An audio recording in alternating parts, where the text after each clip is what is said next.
you, everybody. Thank you for being here. Thank you for kind of pausing with us as we do each month to recognize all sorts of different achievements and accomplishments, and to spend a few moments celebrating a lot of good things and good people. And I appreciate you being here to share that with us today.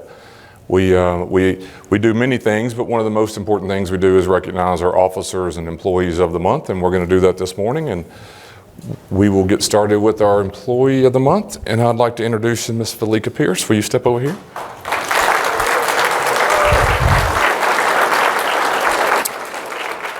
It says, I'm nominating Velika Pierce as Employee of the Month for her initiative and dedication she puts forth on her assignments at the Downtown Detention Center, in addition to volunteering to keep our DDC cafe clean and sanitized for all staff to enjoy. Thank you very much for that.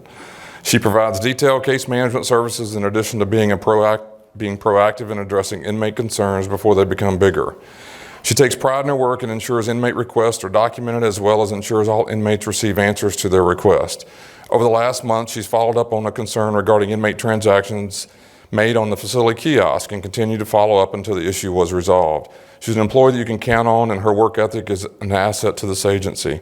She demonstrates a genuine caring spirit, which shows in her daily interaction with staff. It's been a pleasure to work with her, and I truly feel she's an employee deserving an Employee of the Month, and we'd like to recognize her with this award. Let's do that. Fantastic. We'll get our picture. There we go. And we will give you, here's a card with 8 hours of leave. That gets you a day off. And here is one of our coins in our little case. And we've got you a tumbler. And if you can carry all this and not fall, you're going to be doing great. Congratulations to you.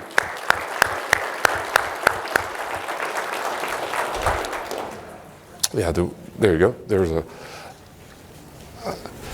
Ms. Pierce's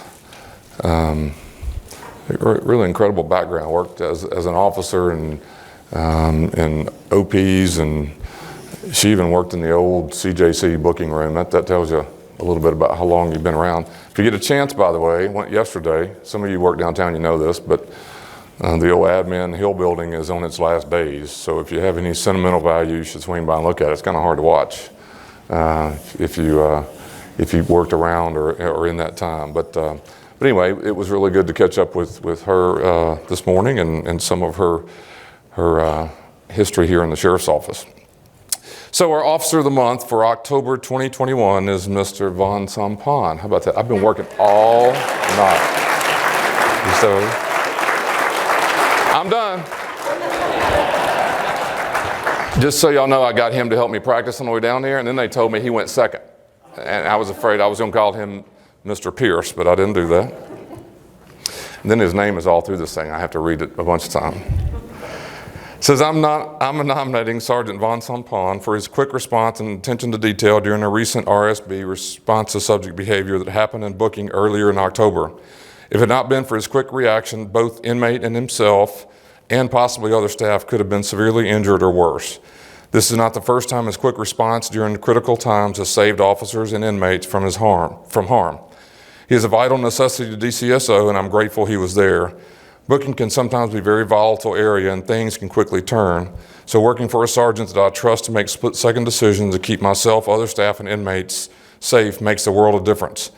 His number one goal is to keep staff and inmates safe. I want to bring that to light. I have worked with him for almost 4 years, and this recognition is well overdue. I completely agree with that. Congratulations to you. There we go.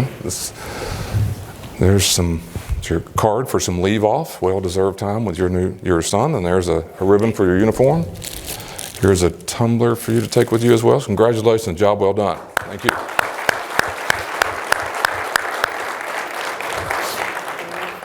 Okay, yeah. So I really I get to hang out a few minutes with the people every month before we come down here. And one of the first things I'll say is just tell me your story.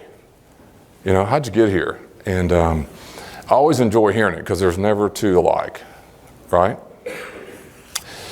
But Mr. Vongsamphanh, how about that? I got it right in front of all y'all. You know where his life started? right across the street. And, just to sit here and to me, and I said, so what do you mean? No, I used to watch right across the street from Casey and watched this building, which used to, as you well know, house people and other things that went on in Nashville. But just to know how far a few feet is and how far his life has come. And I said, well, how did we get you? He said he was working, I think, at Walmart, and someone came up to him and said, hey, you want to come to work at TDOC? Thank God that person did that. Because then we stole him from there. And has an incredibly bright future, not only in this agency, but what he's trying to do in life. So really thankful for you, both of you, but I really appreciate the fact that those few feet across the street have done a lot of really good things. So I appreciate your work and who you are. Let's talk about Mr. Jines. Can you come up here? I can stand up here and read this if you want to. Here's what's happening in Mr. Jines' world. You better talk fast because he's moving fast. He's been promoted since the letter was written. He is the most recent lieutenant that we've had.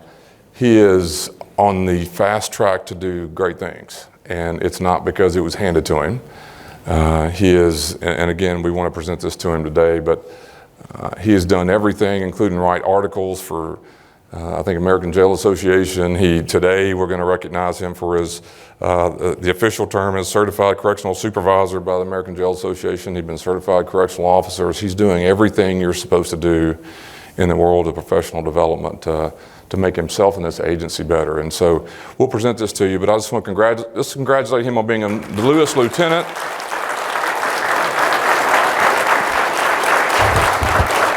And this is from the AJA for the supervisory certification, but we could stand here all day and let's do that. And thank you for your work. Here's your ribbons and pins, and your uniform's not going to hold all this stuff. So congratulations for you. Job well done.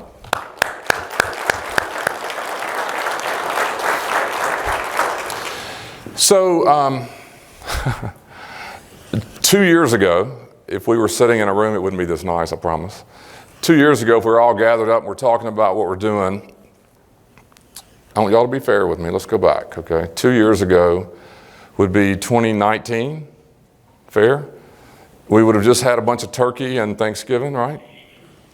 About going into Christmas, everybody's stressing over what they're going to buy. Most of y'all wanting, what do y'all call it? What's the money that shows up in December for everybody? Longevity checks. Everybody starts counting their money. I don't get one of those, darn it. I want y'all to know that. But because Kelly Oliver says I'm not even a human anymore. Exactly what I said. She legally defended the fact that I don't even have the sheriff doesn't even have a position in the government. So, but anyway. So I want you to be fair to me. If I had said 2 years ago right now that there's a pandemic coming, you wouldn't have known what that is, me neither. If I'd have said we'd have to all wear a mask, you'd have laughed at me. If I would have said that inmates aren't going to be able to go to court, you'd have said we're going to lose our job. If I would have said we're going to have to buy all kinds of equipment to allow people to have a wedding or a funeral or a program or a court or a family or an attorney visit, it's going to have to be done virtually. Number one, you said we can't do that. It won't happen. I would have been there with you. No one's wrong. But if you just take COVID and all the negative that it brought to us and kind of put that on the shelf for a second as far as our health and families and our losses. I know many of you have experienced loss, and I can't compare with that. But we were sitting in the North Complex, some of us, where our home was, maybe a year ago, in the middle of, not 2 years ago, but a year ago, in the middle of this chaotic situation where literally, I remember one time, I don't remember when this was, Gourley, I feel like your whole division was positive. Courts, staff. The courthouse was closed. We weren't having virtually any, we weren't having any kind of hearings. Inmates weren't moving, staff numbers were reporting every week how many people aren't able to come to work. And so Chief Wilkes and some other people and myself, I remember Robert Daniel was there, Chief Hudson, and I remember saying this: I don't care what it takes. I don't care what it costs. Go find somebody from the technological side of the world that can help us, and let's go find some people that can make this happen virtually. What does that mean? I don't know. All I knew was we can't sit here forever and just say we can't move inmates, can't do programs, can't go to court, can't do visits, we got to find some way to do it. And if you don't know anything, I barely know how to turn a computer on. So all I knew is we're going to have to come up with a way to do what everyone's going to be required to do. I remember telling Chief Wilkes, I said, we're going to call this thing virtual services, that's all I know. Go find the people. And so that a year ago didn't make sense either, but we knew we were going to have to come up with a way to do what we were doing in a virtual way. And so I met yesterday with the public defender. There are people in your life, in my job, who are very important that you have a good relationship with. It's just a reality. The public defender is very important because her office represents most of our people. And so if they're not happy with us, we're going to know it. It's just the truth. And I've had a lot of relationships with public defenders over the years, but she was up here yesterday, and this is just the way I talk. I said, how's our marriage going? And she asked to meet with me, and she asked me some fun things. It was just kind of a fun conversation, and that's rare. It's usually, and let me tell you this, let me tell you what I heard, let me tell you what's going on, and we go through our problems. She set the meeting up. I'm waiting on number 2 to hit me in the face. I said, well, because she asked me something simple like, hey, what about this video we're doing with Goldberg? And okay, I'm waiting. I said, so how are we doing? She goes, great. I said, no, but I'm talking about how are we doing with attorneys? We can't ever keep your people happy with stuff like visits and access. Haven't heard anything. And you guys need to understand how difficult that is. If you're in the jails, credit to you. But I really want you to understand part of the real reason that's happening is a division called virtual services. And these people took on I didn't either. We didn't have a book to read. Just said, sign up, let's pick the right people, and let's go get it done. So if you don't mind, I'd like the virtual services folks to come up here, and then I'm going to read something to you, and we're going to just recognize all your work. If you'll step up here with us.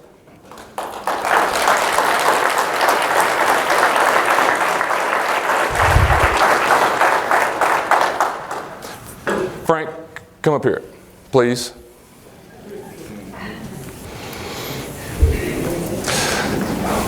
So I'm going to tell on Frank first. So I went to Robert Daniel. I said, I don't care what it costs or who it is. Go find the right person who can help us from a technological standpoint. So he goes and does that in the middle of COVID. And I won't ever forget, we're in the middle of North, and this guy shows up. Frank walks in, and we're on a skeleton crew because everybody was not working from at the office. And Frank walks in, and literally, just like everybody else, we didn't know where we're going. And the next thing I know, Frank's sent to the jails. I hadn't seen him since, I don't think. It feels like he has become a integral part of everything we do. And just a little exercise in there. He was working for a company you contract with to have him work here. And Chief Hudson and I and Robert Daniel said the minute we can hire him in this agency, we're doing it. And so he had what they call a non-compete piece of that. We couldn't do it for a while. But Frank is an integral part and is a full-time part of the sheriff's office and has done a great job helping us understand the technological needs and the court system and everybody else. And so although he works in technology, to me, he's a virtual services person. So I'm going to read some stuff that Kevin Corbett sent to me. He says, since the beginning of the Virtual Services Division in May, the Virtual Services team has done a tremendous job with what they have been asked to do. Our numbers have tripled with the month of October, finishing at an astounding number of 800 videos, virtual meetings. Since May, there have been almost 3,000 videos conducted. This team works tirelessly making sure these services are conducted and not only in a timely manner with a professional proficiency. whether it's working overtime or coming up with innovative ways to make things happen that normally would not be feasible, or dedicating themselves fully to this division. The work they have done is unprecedented. This team is setting a blueprint for others to follow, and the future of virtual services is bright. It is more than video courts, attorney visits, assessments, virtual programs. This is not an ordinary division. This is something special. I cannot thank them enough for what they have done and what they know and will continue to do. Please give them a round of applause for all the work. Let me give you. Yeah. There we go. Thank you very much. Chaz, thank you very much as well. Thank you. Thank you very much as well. Thank you. Oh, I'm getting my hand. Thank you. How are you? I haven't seen you in a long time. All right, good to see you. Thank you very much. There we go. Good to see you as well. Look great. Watch this guy over here. Now, what'd you tell me? You're scared of snakes? No, mice. I don't like mice. I told it first day. I said, "Tell us something we don't know about you, because I'm scared to death of mice." So if you see a mouse in the jail, don't tell Frank. We won't keep him there. So one more time, round of applause for virtual services. Is that all we got? All right. Can we get in there? Yeah, perfect.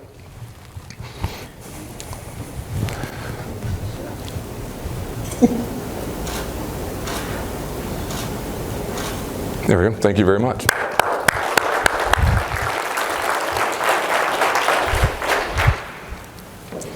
Kind of an interesting situation. The mayor's office had sent out something, I don't know, 2 or 3 months ago, 4 months ago maybe. And it said, and this is not an official term, but I talk this way. There was Trump money and there's Biden money as it relates to COVID. The Trump money is spent, so Biden's money is sent to counties like Nashville or jurisdictions like Nashville and said, look, what would you do to improve or help the COVID situation in your line of work? And so Kristy Groce, Pete Lutz, several of us got together to put together what, Kelly Oliver was there, I know, and we put together what we would do to help mitigate COVID. And so it's kind of funny because they're asking you, what would you do? And so here we just wrote what we've been doing. We put staff, we put equipment, and we said, here's how we're going to accomplish our jobs without having to move people in this thing called virtual services. Forward thinking, and I appreciate the work that we're doing every day, and Chief Wilkes is not here today, but he has sent me an email begging and wanting to move and grow bigger even in this thing. So our need for this type of thing is not going to end because we see improvements in the COVID numbers. Our staff numbers are great, our inmate numbers are great, but nationally there's a buzz about something else that's coming, who knows. But it's not going to change the fact that we're going to be doing virtual programs and virtual services forever. And I think that's okay too. I don't think Zoom's going away, and I don't think the way we use our equipment and so forth. And so I think that's our future. A lot going on with the holidays, obviously. We're through the Thanksgiving part. We're headed to the Christmas window. The last minute toy store, Chief Ford has sent out several reminders, and hopefully if you want to involve yourself, you can, in volunteering in any way you want. We're doing the shopping days are the 15th, is that right? Who can help me? Is it what's that? 15th through the 18th out at Correctional Services, and that's the days the shopping will occur. There's some bagging up of the toys and other things. If you can, I would ask that you volunteer if you want to. They're expecting to help 7,500 kids, which is more than ever. A lot of kids in need, a lot of things happening, and hopefully that'll be a huge success as we head to December and part of our kind of tradition around here. I said this last time, we're very aggressively moving towards recruitment because we're looking for good people, and we want more people, obviously, in the corrections ranks. We're seeing some good things happen. I mean, I will tell you that just in our numbers, we have somewhere in the neighborhood of 30 plus people shooting for a January class. Our last class was half of that. And so we're going to keep moving to grow, and I mentioned some ideas that we're working on to recruit people in here. So any thoughts you have on that, or but anyway, we have a lot going on as it relates to the holidays as well, and I hope we can find some ways to take some time away from the chaos and spend some time with each other and, of course, your families as we go forward. So keep that in mind. I hope. Anything, questions, problems, needs, good things? All good? Let's do one thing. Let's give our honorees a round of applause and let them have the first run.